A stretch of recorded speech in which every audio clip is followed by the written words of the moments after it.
உன்னை பேர் நல்லா திட்டு வாங்குறாள். இங்க பாருங்க. எக்ஸ்கியூஸ் மீ சார், கம்ப்ளைண்ட் பண்ணணும். ஜிக்கி என்கிட்ட பேசிக்கிட்டே இருக்கான். ஜிகி உனக்கு நான் வேற தனியா சொல்லணுமா? அறிவில்ல, இருந்துடுறா. சார் நான் மட்டும் பேசல சார், என் பக்கத்துல இருக்கவங்க பின்னாடி இருக்கவங்க எல்லாரும் பேசணும் சார். இந்த பொண்ணு பேசுச்சு, அந்த கண்ணாடி போட பேசினா. எல்லாரும் எழுந்திருக்க.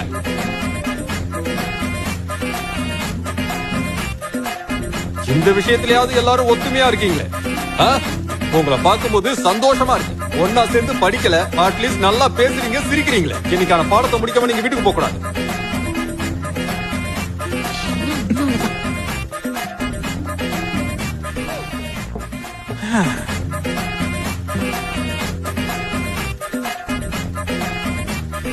நாமா மன்னிச்சிருங்க.